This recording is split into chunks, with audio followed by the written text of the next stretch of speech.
j'ai envie de vous raconter une petite histoire parce que moi, il fait la grand-mère au téléphone, mais sa proximité me fait du bien. Pas que. Elle me fait du bien et je suis content d'être au milieu de compteurs ici à Clérieux parce que j'ai compris un petit truc dans ma vie d'enseignant, c'est qu'il vaut mieux une petite histoire plutôt qu'un grand discours. Alors moi, ce soir, je vous propose une petite histoire. Ça se passe en montagne. Il y a un homme qui marche au bord du chemin et, assez surprenant, il voit au bord du chemin un œuf d'aigle.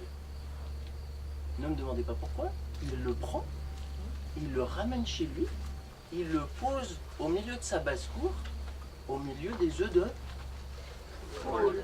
C'est bien, vous suivez. Quelques semaines se passent, les œufs se fendent, la coquille se fend, les petits poussins sortent.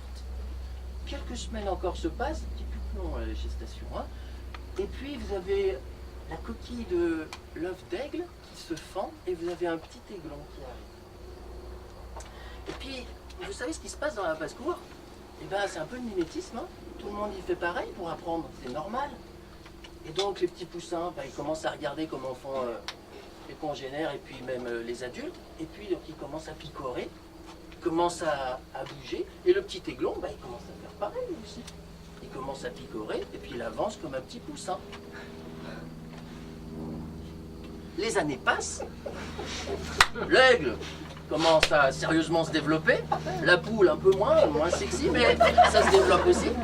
Et donc il regarde les poules volter et lui il fait pareil, d'accord? Ça fait 2-3 mètres maximum quoi, mais il est au milieu des poules, normal, absolument normal. Un jour, c'est rare hein, la poule lève la tête, regarde le ciel et qu'est-ce qu'il voit dans le ciel? Un magnifique aigle. Et je ne sais pas si vous avez vu un aigle dans la vraie vie, mais quand ça déploie les ailes, mais il y a une amplitude impressionnante. Et donc, tout le monde se met à regarder le ciel en même temps. Mon ami l'aigle, pareil. Et lui dit, mais c'est qui là-haut? Et bien les poules lui disent, c'est l'aigle, c'est le roi du ciel. Mais nous, on est des poules. Et on appartient à la terre. Petite conclusion, l'aigle vécut et mourut, persuadé d'être une poule. Alors, qu'est-ce qu'on fait de ça? En 2013, moi j'aime bien accompagner des groupes. Dans mon bahut, là, on est, il y a des dans le lycée professionnel, il y a des jeunes qui ont entendu parler d'une association à Vienne qui s'appelle ETM et ils donnent un coup de main à la scolarité dans les écoles à Madagascar. Et spontanément, ces secondes à SSP sont à la personne, elles disent mais nous on a envie de faire quelque chose pour aider cette assoce et puis naturellement pour que par ricochet ça aide les écoles malgaches. Elles vendent des pains au chocolat, c'est tout simple, hein. Elles vendent des pains au chocolat à la récréation chaque jour, récupèrent l'argent, donnent à OTM, tanana, Antananarivo. On se retrouve, au bout de 3-4 mois, on se discute de manière informelle, comme ça, entre midi et 2. Et puis, il y en a une qui lance et si on allait à Madagascar pour les rencontrer, ces jeunes de notre âge? Et du tac au tac, je ne vous mens pas, il y en a une qui a répondu, faut pas rêver maintenant. Moi, ça m'a fait froid dans le dos, mais quelque chose de glacial. J'avais l'impression de voir ces aigles domestiqués. Mi-aigle, mi-poule, plutôt poule. Oui. Oui. Olivier, c'est quelque chose. Et ma première réaction tout de suite, c'était mais si, il faut rêver. Je sais que le lieu de l'école n'est pas le lieu de l'enthousiasme ou du rêve. Moi, les programmes scolaires, ça m'a jamais quand même fasciné au départ, hein, en tant qu'élève. Hein. Je pense que vous non plus. Mais pourquoi, avec justement des jeunes qui sont en galère dans ce système scolaire, il n'y aurait pas la place du rêve? Et je pense que c'est même essentiel. Vous avez un gars qui s'appelle Edgar Morin qui a écrit un livre, et le titre de son livre, c'est « Enseigner à vivre ». Mais on est là pour ça. Moi, je ne suis pas là pour enseigner les verbes irréguliers. C'est pas mon but, c'est pas mon objectif, j'en ai rien à faire. Ils ne les maîtrisent pas, ça pose pas de problème. Par contre, enseigner à vivre, ça m'intéresse. Et là, avec ces jeunes avec qui je n'avais aucune prise sur le goût d'apprendre. Ils ont l'envie d'apprendre, mais pas dans le système classe, apprendre autrement. Et donc pendant 3 ans, on leur dit ok, vous voulez partir à Madagascar, on vous accompagne avec plaisir. Par contre, vous êtes en seconde, vous partirez en terminale. Entre-temps, vous vous préparez. Vous vous préparez. Et là, il y a un lieu d'apprentissage à l'école. Il ne faut pas rêver, c'est fragile hein, à l'école. C'est très fragile. C'est une petite pousse au milieu du béton. Imaginez ce que vous voulez, peut-être une cour d'école, mais c'est extrêmement fragile. Il n'y a pas longtemps, j'ai une élève qui me voit, elle me dit « Monsieur, j'ai partagé mon rêve de travailler dans la mode à une autre enseignante. » Et cette enseignante lui a dit bah, « Tu ne trouveras pas de boulot, ma grande là-dedans. » Voilà, c'est fragile. Et là, je vous parle d'une autre enseignante, c'est tellement facile de parler des autres. Moi, une fois, je me souviens, il y en a une qui vient me voir, une élève de terminale, elle me dit « Monsieur, je crois que je vais faire de l'anglais à la fac. » Et je lui dis « Je ne suis pas sûr que tu aies le niveau. » Pareil. Je pense que je lui ai coupé l'herbe sous les pieds. Je l'ai coupé au niveau des genoux. Voilà, ça, et je pense qu'on est tous responsables. Parents, enseignants, éducateurs, peu importe. On est tous responsables du rêve. Et quand on entend le rêve, alors il faut le chérir. Il faut y faire très très attention parce qu'à l'école, il ne pousse pas facilement.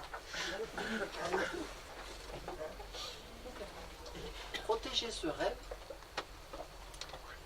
et surtout aider à le faire grandir. Et le faire grandir, c'est aussi tester les motivations qu'il y a derrière.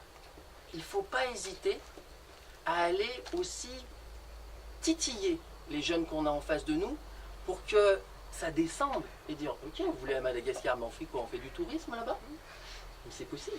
Vous voulez vivre quoi? Et donc les 3 ans de préparation, c'est aussi 3 années pour aller creuser les motivations. Vous avez tous fait cette expérience, à mon avis. Vous avez une tâche à faire, vous n'avez pas de motivation profonde pour le faire, il se va se passer 3 mois avant que vous la réalisiez, ou jamais. Vous avez une tâche à faire et la vie de vos enfants en dépend. En une demi-seconde, vous faites la tâche à réaliser. En fait, la tâche, c'est la même.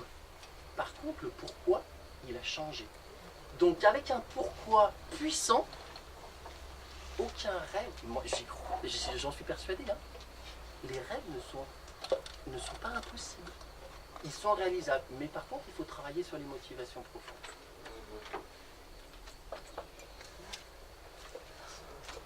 Il y a quelque chose d'assez surprenant qui s'est passé pendant ces 3 années, c'est que moi en tant qu'accompagnateur de ce groupe, je me suis dit mais si on ne part pas à Madagascar, c'est pas grave finalement. Parce que les 3 années, le processus était beaucoup plus important que le résultat. Et nous, on est partis juste après les attentats à Paris, c'était un peu chaud, et le directeur a dit « Ok, vous y allez quand même, on y va quand même », mais il aurait été possible de ne pas partir. Alors, ce qu'on peut dire, c'est que Olivier est monté dans l'avion avec nous, il a entendu parler de ce projet, ça l'a touché. Moi, je me souviens très très bien le jour de la visite de Pierre Rabhi, il est venu nous voir, il nous a dit « Votre projet, il m'intéresse, je peux aller avec vous ». Et ce qui s'est passé, c'est que le rêve, c'était pas d'aller jouer au bon colon à Madagascar. Le rêve, c'était d'aller faire du théâtre, de se raconter des contes, d'échanger autour des chants, d'apprendre des rudiments d'une nouvelle langue. Rencontrer les sœurs. Ah. Mais là, on va repartir sur le côté Viagra et j'aime pas ça. Le rêve, c'était d'aller rencontrer. Et moi, je vais vous parler de l'urgence aujourd'hui à l'école. Et j'ai beaucoup apprécié votre présentation sur la poésie. Vous y connaissez rien en arbre? Moi non plus, mais je veux bien vous poser une petite question. Vous pouvez me définir un arbre? C'est quoi un arbre? Il y a quoi? Des racines. Il y a des racines. Il y a un tronc. Il y a des branches, des feuilles. Et bien vous savez quoi?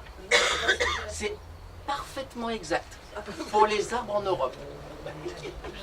Eh oui.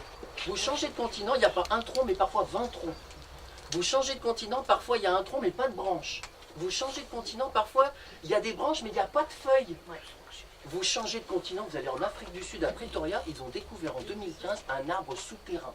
Uniquement des feuilles à la surface. Ils n'avaient jamais vu ça, les botanistes, ils ne savaient plus comment définir un arbre. Mais ça, c'est passionnant pour nous. Ça veut dire que notre compréhension du monde, elle est partielle. Et donc forcément, si je devais jouer un peu sur les mots, elle est partielle. Et pourquoi est-ce qu'on part à Madagascar? Mais c'est pour aller rencontrer l'autre, pour qu'il complète ce qui me manque à moi. Et la rencontre, elle est faite pour ça. Et aujourd'hui, je ne suis pas sûr qu'il soit très très utile, très urgent d'aller donner aux autres. Parce que les Occidentaux, on est très forts pour ça. On est même les champions du monde. Par contre, ce qui est très intéressant, ce qui est indispensable, c'est d'aller se confronter à la différence. La grande différence, la petite différence même au sein d'un établissement, mais il y a besoin d'aller rencontrer l'autre à l'école. Et le rêve, à mon avis, a toute sa place à l'école pour ça. Je vous ai dit que enseigner à vivre, très rapidement, il y a le projet qui est en surface. Je reprends l'image de l'arbre. Le processus éducatif, il est passionnant parce qu'un enfant qui n'apprend pas avec enthousiasme, il n'a pas envie d'apprendre. Point barre. Point barre. Donc, avec de l'enthousiasme, là, le goût d'apprendre revient naturellement. Et vous savez quoi, nos jeunes, elles se retrouvaient une fois par semaine, tous les lundis midi, entre midi et 2, en dehors de leur cours, et c'était elles qui avaient fixé le cadre. Pendant 3 ans, moi j'appelle ça la persévérance. Mais quand on est adulte, la persévérance, ça peut peut-être nous aider, ça aussi. Donc ça, c'est des compétences qui sont intéressantes à apprendre à l'école. Ça, c'est essentiel. Ils ont oublié les variabilités, je m'en fous. Ils ont appris à persévérer dans un projet, chapeau. Et je sais que ça va t'aider dans ta vie d'adulte en plus. La confiance. Moi, je récupère des élèves en 3e prépa pro, en 3e DIMA. La première chose qu'ils me disent, c'est « Monsieur, vous acharnez pas, je suis nul. Hein, d'accord ?» Ah bon, ben, si t'es nul, alors tout va bien. Et donc, moi, je suis pas là pour leur apprendre l'anglais, mais d'abord pour qu'ils retrouvent, en fait, leurs ailes d'aigle. Parce qu'elles sont là. Moi, j'ai un petit à la maison, et il a des troubles de l'attention, il n'est pas à l'aise dans le système scolaire, et c'est un garçon extrêmement intelligent. C'est bizarre qu'on ne retrouve pas cette intelligence à l'école parfois. Quel dommage. Et quand j'évalue mes élèves, on travaille sur une chanson en anglais. En évaluation, ils ont le choix. Soit ils peuvent chanter la chanson, soit ils peuvent la danser, soit ils peuvent la peindre. Mais c'est-à-dire que nos élèves de lycée pro, ils ont besoin de retrouver toutes nos intelligences. Pas simplement cette intelligence linguistique et logico-mathématique. C'est pas suffisant. En plus, quand on veut être adulte, et j'ai beaucoup d'adultes en face de moi, on a besoin de plus d'intelligence. Donc, il faut qu'on réinterroge notre système scolaire. Et la confiance, je vous promets que ces jeunes qui sont partis, j'ai reçu d'ailleurs un petit SMS d'une fille qui est partie à Madagascar, elle m'a dit « Monsieur, l'année prochaine, je repars. Et je repars sur un autre projet. » Mais je ne suis pas sûr qu'elle l'aurait fait sans avoir vécu ça avant. La décision. Prendre une décision ferme et irrévocable. Les verbes irréguliers, tu ne t'en rappelles pas? C'est pas grave. Tu as pris une décision dans ta vie, mais je ne dis pas une décision comme ça. Tu prends une décision ferme et irrévocable à l'intérieur. Et tu te dis, c'est ça, et il n'y a pas de plan B à côté. Je pars à Madagascar. Mais c'est essentiel aujourd'hui dans ma vie d'adulte. Essentiel. La persévérance, je viens de vous en parler. Et puis on peut faire enfin. D'accord? J'ai jamais vu un enfant à la crèche qui apprenait assis sur une chaise. Il a besoin de faire. Et l'enfant, il a besoin de se tromper. On a galéré à Madagascar avec le groupe. Ça n'a pas été facile. Mais si je reprends l'image de l'enfance, un enfant, pour qu'il apprenne à marcher, il faut qu'il tombe 1500 fois en moyenne. Et vous savez pourquoi est-ce qu'il arrive à marcher? C'est à force de tomber, en fait, en se relevant, il se muscle. Donc, se tromper, il faut que ça revienne dans l'école. Hein. Nous, on sanctionne les élèves en fonction du nombre d'erreurs qu'ils font. Énorme erreur de la part des enseignants. Il faut faire des erreurs pour apprendre. Et elles en ont fait, hein. Et nous aussi. Hein. Et on continue. On continue. Mais c'est le moteur. C'est le moteur de l'apprentissage. Et eux, ils ont peur de faire des erreurs.